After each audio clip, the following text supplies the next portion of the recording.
Ta cần một người trong Phật môn có thực lực hùng hậu thay ta đoạt lấy Lục Ngọc Thiên, và lại ta cũng không đến đây để cầu cứu mà là mang tới đây một đề nghị để giao dịch.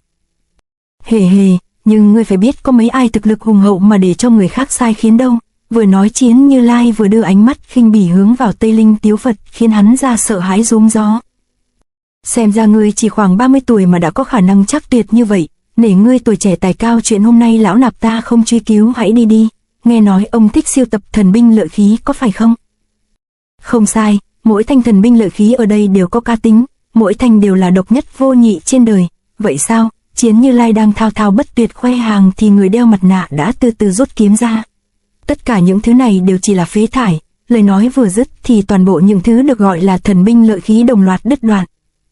Khốn kiếp, ngươi muốn làm gì? Chiến Như Lai nổi giận lôi đình bực không thể tưởng, vì đang yên đang lành lại có kẻ đến càn quấy phá phách không ngừng. Thật đáng buồn cười, như thế mà cũng gọi là thần binh lợi khí sao? Người đeo mặt nạ lộn người trở ra hai chân đứng trên ngọn lửa trông thật ngụy dị. Dù có tập hợp hết thảy mỗi ưu điểm của những thanh phế vật thần binh này lại cũng không bì kịp thanh kiếm đang nằm trên tay của ta đây. Nó có tên là Hỏa Lân kiếm. Lưỡi kiếm đỏ như máu, âm tản ra nhiệt khí tà dị. Đây là một thanh kiếm kiệt ngạo nan thuần, là người yêu binh khí nên khi nhìn thấy Hỏa Lân kiếm, Chiến Như Lai mắt nhìn không chớp. Ông giúp ta thì thanh kiếm từng làm đoạn cả anh hùng kiếm này sẽ thuộc về ông. Chết, chủ công không có dễ dàng từ bỏ vật gia truyền. Lần này không chừng ta sẽ làm liên lụy đến sư phụ rồi. Tây Linh Tiếu Phật vừa nói cái gì cơ? Vật gia truyền ư? Vậy ra người đeo mặt nạ giả thần giả bí hồi giờ này chính là Đoạn Lãng sao? Nhưng tại sao Đoạn Lãng lại phải dùng mặt nạ? Hỏa Lân kiếm được Đoạn Lãng phóng cắm tới trước mặt của Chiến Như Lai. Anh ta dường như đã nắm bắt được điểm yếu duy nhất của ông ta, đó là si binh khí. Thật không thể ngờ một thanh kiếm trung tà thần như Hỏa Lân kiếm mà lại không bằng được ngôi vị minh chủ. Hỏa Lân quả thật đã chọn lầm chủ. Được vậy thì lão nạp đây nhận lời giúp ngươi. Những tiếng nổ phát ra rền vang kéo theo cát đá bay lên mù mịt. Thoáng chốc hai người đã đấu với nhau được 4 chiêu. Kình lực bắn ra bốn phía làm những người có mặt cuống cuồng tháo chạy tránh xa. Một tiếng nổ lớn phát ra, hai người mượn lực cùng nhảy lui ra sau. Tiểu tử nhà ngươi tuổi còn trẻ mà công phu không yếu chút nào. Xem ra Chiến Như Lai cũng chỉ có vậy. Chữ chiến trong xương hiệu hóa ra chỉ là hư danh dọa người. Hai người lúc này không đấu chiêu thức nữa mà quay ra đấu võ mồm. Tiểu tử ngươi có tin Phật không? Tôi không hề tin vào thần Phật. Tôi đây chỉ tin vào chính bản thân mình. Ngươi không tin Phật thì chết không đáng tiếc. Vừa nói Chiến Như Lai vừa lấy ra một cái bầu và cho một thứ bột màu trắng vào trong đó. Hoài Diệt bỗng thấy bàn tay đau nhói, anh ta vội đưa lên xem. Thí chủ, trưởng tâm của thí chủ sao lại trở nên đen ngòm như vậy? Phát hiện mình đã bị trúng độc, Hoài không vội vàng vận khí trục độc. Cũng chỉ là uổng phí công sức mà thôi. Khi nãy đối trưởng với nhà ngươi, lão nạp đã đẩy trường độc vào trường tâm của ngươi. Giờ đây trường độc đã lan khắp toàn thân. Cho dù ngươi có vận khí cũng không đẩy ra được đâu. Vừa nói Chiến Như Lai vừa ngửa cổ ra uống nước ở trong bình, chắc đây là thuốc giải độc mà y đã thủ sẵn. Phản đồ nhà ngươi dùng thủ đoạn bị ổi để gây rối loạn tăng ni đồng minh. Hôm nay để ta thay mặt danh sư thanh lý môn hộ. Nhảm nhí, dù là sư phụ năm xưa võ nghệ cũng chưa chắc thắng nổi ta. Với sức của các ngươi không xứng đáng làm sư đệ của ta đâu. Hãy xem đây. Bị chửi bới xỉ vả, Chiến Như Lai chửi lại rồi ném cái bình trên tay về phía Chính Nghiêm đại sư. Chính Nghiêm đại sư không tránh né mà dùng hai tay quán lực áp chế cái bình. Nhưng ông ta không thể ngờ cái bình này lại được Chiến Như Lai quán lực hùng hậu, vừa mới đụng vào xương cốt trong cánh tay đã chịu không nổi, lập tức gãy nát. Không biết tự lượng sức, cái bình bật trở ra, Chiến Như Lai liền lao đến chưởng mạnh khiến nó lại tiếp tục lao tới Chính Nghiêm đại sư. Hai tay đã gãy, Chính Nghiêm chỉ còn cách hứng chọn đòn này. Một tiếng hét rùng rợn vang lên, một chưởng này của Chiến Như Lai đã đánh văng tim của Chính Nghiêm đại sư ra ngoài. Đồ không biết sống chết, người sớm về cực lạc đi. Tàn nhẫn quá, 2 lần ra tay với người của Phật môn là 2 lần lấy tim đoạt mạng, quả thật Chiến Như Lai quá sức tàn nhẫn. Các vị đừng hiểu lầm, vừa rồi sư phụ của ta chỉ là thanh lý môn hộ mà thôi. Tên trụ trì Chính Nghiêm này ngoài mặt thì nghiêm chỉnh nhưng y lại mượn danh Phật môn vòi vĩnh tiền của bá tánh, y đã vi phạm Phật đạo. Tiếu Phật, ngươi đừng có ăn nói hàm hồ, ngươi dám lăng mạ trụ trì của bọn ta sao? Đừng có giả vờ, ta đã có chứng cứ ở trong tay đây. Không lẽ lời của Tiếu Phật nói là thật? Tiếu Phật tài không bằng người nhưng có khả năng ăn nói làm cho người ta nghi hoặc.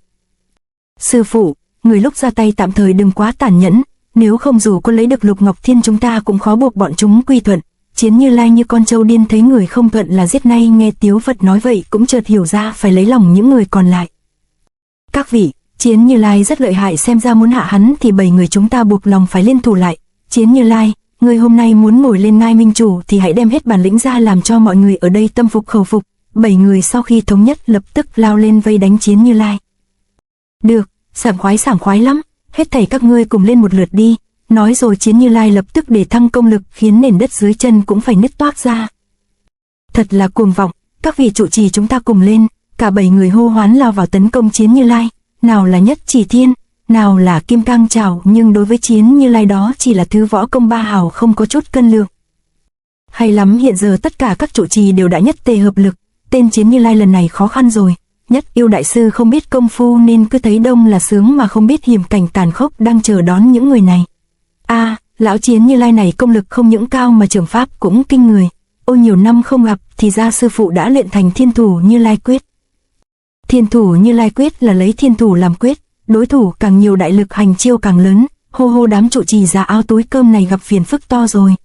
Xem kìa, các trụ trì đã vây chặt Chiến Như Lai. Đừng nói chuyện Chiến Như Lai có thể đánh trả, e rằng cả việc hít thở y cũng không thể. Các vị trụ trì hãy báo thù cho Chính Nghiêm đại sư đi. Ngu xuẩn hết mức. Nói đúng hơn là trụ trì của các ngươi tính mạng e sắp khó giữ. Quả đúng như vậy, lúc này Chiến Như Lai hay tay vận múa liên hồi đã gom bi 7 vị trụ trì thành một cục. Chiêu thức mà Chiến Như Lai sử ra là dùng thế của địch để ngăn lực của địch. Các trụ trì sẽ tự làm hại chính bản thân mình. Nghe hồi am tự của hai ngươi cùng xuất phát từ một người. Vậy thì hãy tự mà tàn sát lẫn nhau đi. Nói rồi Chiến Như Lai dùng trường thế chuyển lực đánh của hai người vào nhau. Chết thật, nếu cứ tiếp tục thế này thì bọn họ sẽ quấn vào nhau không thể tự rút ra được.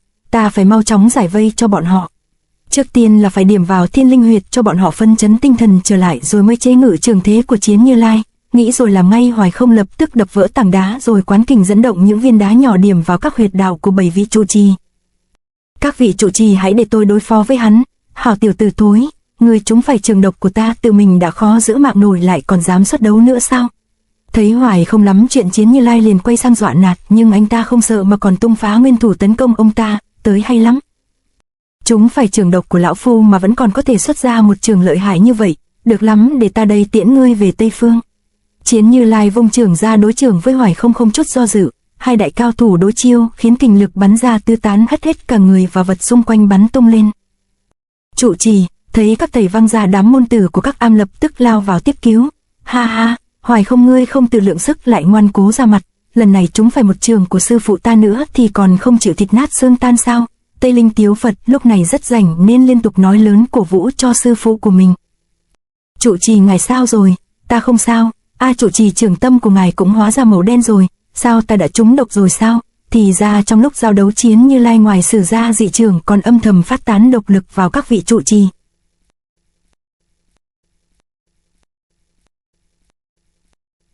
To be continued.